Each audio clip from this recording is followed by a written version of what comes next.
Coming up on State of Events, Chinatown residents and property owners are making a stance against the recreational use of marijuana. And a mysterious gas explosion in Bernal Heights left many without service and a handful of unanswered questions. State of Events starts now.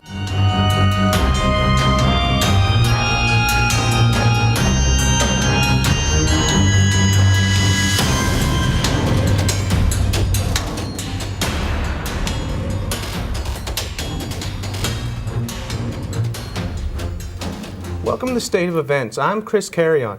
And I'm Tyler McKinney. We are almost a month away from 2018 recreational marijuana stores will be opening in January all over California. But San Francisco may be a step behind other cities. Corinne Rivera has the story. San Francisco is struggling to establish regulations of recreational marijuana stores. We have legalization in California. The state has caught up to us, and now what's happening? We are at risk of sliding back. The majority of the residents that are protesting are older Chinese immigrants that are against the use of the drug recreationally. They are fighting to restrict where it can be sold. Why do they have to have a pot shop in the neighborhoods like this? Neighborhood have preschool and churches so close.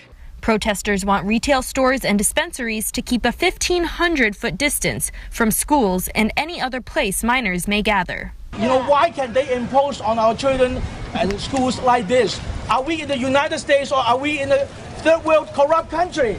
They're also calling for an outright prohibition on cannabis retail stores in Chinatown. Chinese Americans are an integral part of San Francisco's history. 1/3 of the city's population are Asian, with Chinese Americans being the largest subgroup. Chinatown in San Francisco is the largest Chinatown outside of Asia, as well as the oldest in North America. The San Francisco board has been meeting to hear the different viewpoints. They have voted to hold off on temporarily allowing existing stores to sell marijuana recreationally in the new year. In San Francisco, Corinne Rivera, State of Events. San Francisco residents were forced to evacuate their homes yesterday. Authorities were called to investigate a strange odor coming from an unknown source on Mission Street. An explosion occurred inside one of the homes shortly after firefighters arrived. They say this all started from a gas leak. No one was at home at the time of the explosion and no injuries have been reported, but an estimated 100 people in nearby homes were forced to evacuate the area. PG&E were able to safely stop the gas flow, and it is unclear when residents will be able to return to their homes. An evacuation center will be opened if the incident is prolonged. It was a deadly weekend on Bay Area roads with 3 fatal crashes on Sunday alone, which included the death of a 10-year-old San Francisco girl. Rain may have been a factor in at least some of the accidents as the roads were very slick, while driving under the influence was a factor, or at least a suspected one, in some of the other accidents. At least 76 people died in California traffic collisions during the Thanksgiving maximum reinforcement period, which started at 6:01 p.m. November 22nd and ended November 26th at midnight. According to CHP, officers made 1,057 DUI arrests during the 102-hour stretch, a 17% increase from last year. 53% of vehicle occupants killed in CHP jurisdiction were not wearing a seatbelt. In one of the most recent and tragic accidents, a sedan spun out of control Sunday on I-80 at the Berkeley Curve in Emeryville, crashing into a pickup truck. One passenger, a 10-year-old girl, was killed. The girl has been identified as 10-year-old Crystal Vasquez of San Francisco. The recent BART attacks are raising eyebrows and causing concern. BART Director Deborah Allen says people are more fearful than ever as the number of BART attacks increase. Riders are pressing BART to release videos of the recent incidents to see what's happening for themselves. Commuters are looking to learn from others' mistakes, but BART has yet to release any videos to the public. The transportation agency fears that this would create a high-level racial bias amongst riders. Their campaign to raise awareness for theft and attacks began in July and is still going strong. If concerned, riders can write to the Board of Directors directly. For more information, visit bart.gov. The Golden Gate Bridge suicide barrier is still in the works as engineers conduct further testing. The project involves installing the equivalent of 7 football fields of netting along the 1.7-mile bridge. Wind testing was done on a model of the bridge last month. The model became unstable when the wind flow reached higher than 100 miles per hour. Engineers are now concerned that any modification to the bridge could affect its stability. Extensive damage caused by the barrier could stop commuter travel across the bridge for an extended period of time. The Bridge District's goal is to have the project completed by January of 2021. A heartless holiday crime is causing one family distress. A California tree farm closed its doors Friday after being ransacked by burglars. The Cedar Ravine Tree Farm is a family home and business owned by the Schoenauers. Gary and Eric Schoenauer, father and son, are in disbelief that crooks would target their fourth-generation family-run Christmas business. The farm will be closed this season for the first time in 4 decades. The crooks broke into the family cabin and shed, stealing everything from TVs to the family vehicle. Investigators tell the Schoenauers that the thieves were likely looking for items to sell for drugs. The family has a message for those who stole their Christmas tradition. This is the season of giving, not forgiveness. Coming up on State of Events, another Hollywood name has been accused of sexual harassment. This time it's from Disney. And senators on the Judiciary Committee are urging Jared Kushner to hand over particular documents related to the Russia investigation. Our coverage continues. Take a deep breath. UCSF Valencia Health Services believes that spending quality time with our patients is the key to providing excellent health care. Time for a checkup. Okay, honey. You spend time with your kids because you care about them. Well, so do we. Valencia Health Services' dedicated staff of nurse practitioners and pediatricians are here for your child's needs. Quality time, quality care. UCSF Valencia Health Services.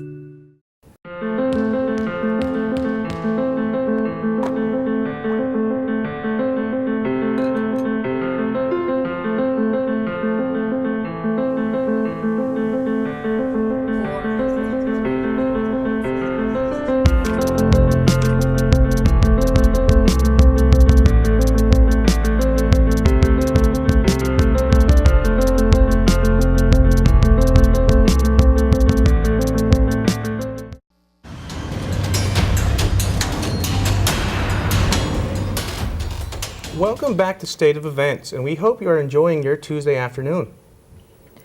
2 more women have come forward against Harvey Weinstein, and another has been accused of sexual harassment. Yasmin Suarez has the latest. The Hollywood sexual harassment scandals continue to grow as more celebrities are either coming forward or are being accused. The latest big Hollywood name to be accused is head of Pixar and Disney Animation, John Lasseter, who has been accused of unwanted kissing, touching, and inappropriate comments. He's currently on a 6-month sabbatical and has left the Toy Story 4 project. Last week, actor Uma Thurman posted on Instagram on Thanksgiving saying she's grateful to be alive but is also angry. She includes the hashtag #MeToo and implies she also has information against Harvey Weinstein, but is waiting for the right moment to go public. More recently, actor Katie Noble filed a civil suit in a New York federal court alleging that Weinstein engaged in sex trafficking when he enticed her to his hotel room at Cannes in 2014 under the impression of discussing a role for a movie project. For further details, visit us at sfsustateofevents.com. Senator Al Franken says he feels embarrassed and ashamed ahead of returning to work on Monday. He gave interviews to state media in Minnesota on Sunday, breaking an 8-day silence about sexual misconduct allegations against him. Franken told the Minneapolis Star-Tribune that he let a lot of people down, but he is hoping to regain their trust. He's also pledging to cooperate with the Senate ethics investigation, but he's telling the state's public radio that he does not plan on resigning. Several women are accusing Franken of groping, including Los Angeles radio host Leanne Tweeden. Franken has apologized to her, but said he didn't remember other incidents. Senate Judiciary Chairman Chuck Grassley and Ranking Member Dianne Feinstein sent a letter to Jared Kushner's attorney Abe Lowell on November 16th asking for emails, documents, and other information the president's son-in-law and senior advisor have failed to turn over to the committee. That letter asked for delivery no later than November 27, 2017. However, Kushner's attorney claims that request shifted last week. There is no current deadline as both the committee and Mr. Kushner's counsel are working in good faith to produce whatever else may be responsive and relevant to the committee's inquiry. A Grassley spokesman confirmed by email that the committee didn't expect to receive the materials on Monday. However, Mr. Kushner's attorney is cooperating with the committee, and we are in ongoing discussions to address the committee's request, the spokesman said. A Feinstein aide said the discussions between the committee and Lowell are ongoing.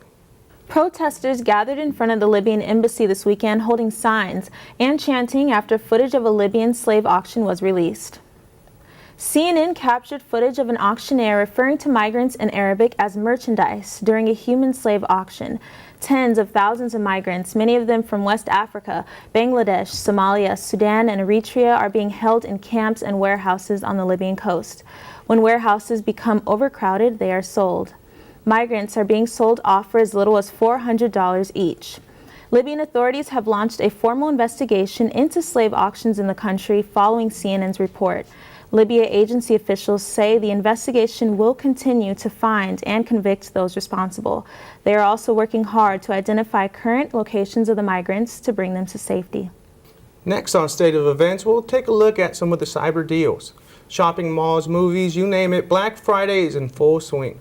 Also, we got you covered on what new movies are coming to the silver screen. All this and more coming up on State of Events.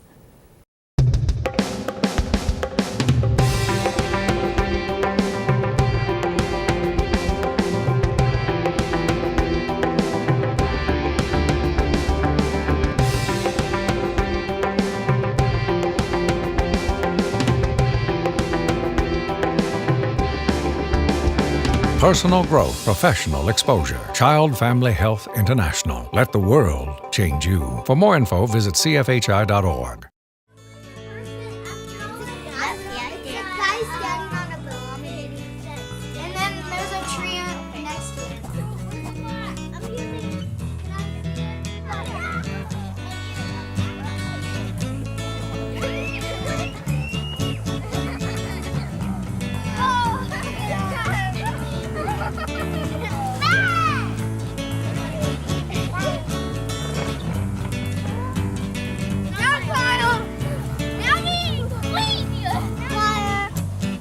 Help save water, please. Don't forget to turn off the lights. Hey, that goes in the compost bin.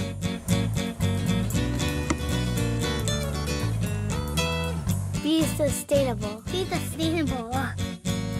Live sustainably.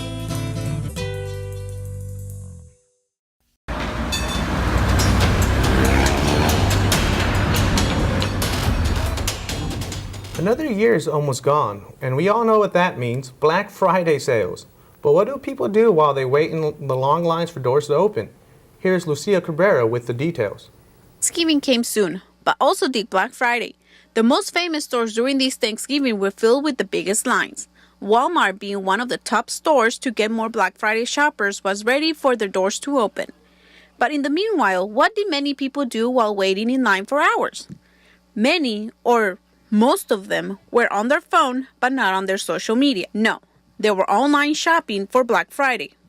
But not all shoppers were on their phone. Laptop, Duracells, laptops and cameras. Duracell and laptops. That's smart. Way to shop, guys. And John Travolta, yeah, totally with you. I am so lost. Walmart had their stores saved by providing a store map for Black Friday, where it showed where all the electronics, toys, and other gifts areas were available for shoppers. But even if the map helped finding deals, the store aisles were packed with shoppers and hard to get to the destination that the map marked. Trust me, I tried.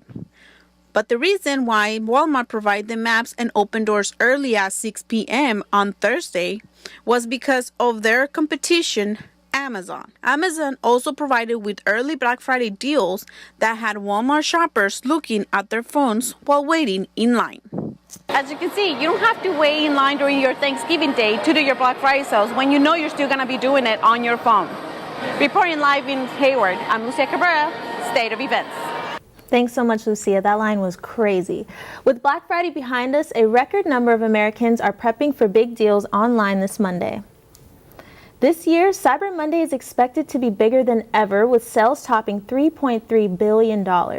Aside from all the excitement, experts are warning online shoppers. Cyber Monday is prime time for thieves to take advantage of customers. Experts say to look out for fake apps that can steal personal information by extorting money after locking your cell phones. Avoid clicking on unsolicited emails and email links, and be sure to use a website with a valid HTTPS connection and lock symbol. Experts say websites that appear without the lock next to the URL addresses are vulnerable for attacks. So shop until you drop, but be cautious. If you're not into the push and shove of Black Friday sales, well, you're in luck. With Cyber Monday kicking off this week, consumers will get a second shot at all the big holiday deals. On top of that, you never have to leave home during the busiest online shopping day of the year. Business and economy experts have been pointing out that Black Friday and Cyber Monday are being merged, so instead of Black Friday being its own holiday and Cyber Monday being its own holiday, we're starting to see it be called Cyber Week, or the 5 days of saving. Some of the largest online retailers such as Amazon, Walmart, and Jet.com will be rolling out new deals and big savings on electronics and toys for Cyber Monday. But don't worry if you missed some sales yesterday. Retailers are promoting that you can expect sales until Wednesday. So treat yourself and buy that new TV or that new video game you've been wanting. You may want to get a Bitcoin for the up-and-coming holiday season. That's right. The value is increasing. Bitcoin is on its way to being worth $10,000 per coin. Currently, the cryptocurrency is up 800% compared to the beginning of last year when it was priced at $968 per coin. As of this morning, the price was a few $100s shy of $10,000. This new high comes just 7 days after Bitcoin broke $8,000 and not even a full month since it hit the $7,000 mark. Then again, the cryptocurrency is so volatile, there's no guarantee that it can sustain its current rate of rapid growth for long.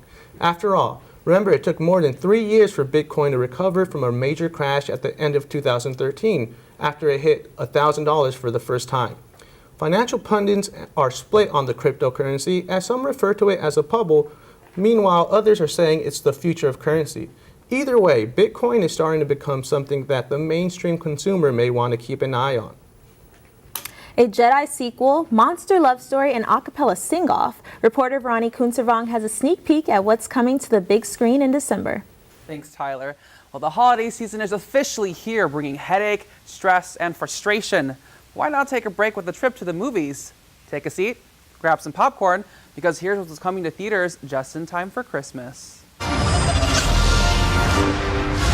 The Force is back for another round in Star Wars: The Last Jedi. The 8th installment picks up right where from the previous Force Awakens ended. The epic space opera also marks Carrie Fisher's final role as Princess Leia. Star Wars: The Last Jedi reawakens December 15th. If you're feeling macabre, check out Guillermo del Toro's The Shape of Water. The story follows a mute custodian as she befriends a captured sea creature at a high-security government laboratory. Part horror and part romance, the film showcases Del Toro's trademark of marrying reality with fantasy.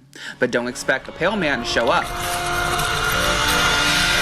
The Shape of Water swims to theaters December 8th. And finally, the Bard and Bellas are back for one more encore in Pitch Perfect 3. The musical comedy reunites the group as they begin to compete one last time in Europe. Expect awesome mashups and memorable one-hit liners from Fat Amy on December 22nd. From Calamity, this is Serenity, Veracity, and Charity. If I joined your group, I could be obesity.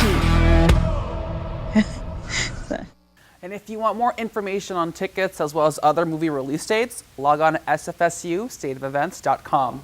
In studio, I'm Verani Kunservong. Back to you guys at the desk. Thanks, Verani. Some are calling him Secret Santa, and others are identifying him as the layaway angel. On Friday, a New Jersey dad went into a Toys R Us to do some shopping for his son and ended up bringing holiday cheer to more than 60 random strangers when he decided to pay off their layaway order at the store. The bill for that act of kindness came to more than $10,000, but the man who would be identified as Charlie K didn't stop there. He went on to purchase an additional $2,000 worth of items to give to the Toys for Tots program by having everyone inside the store pick out 3 toys to donate. The man expressed his love for his community and said that he simply wanted to fulfill some Christmas wishes for people. And it sounds like they're going to have a Merry Christmas indeed. Definitely. But anyways, head to our website, SFSU stateofevents.com, for more details on all of today's stories. Thank you so much for watching. We'll see you next week.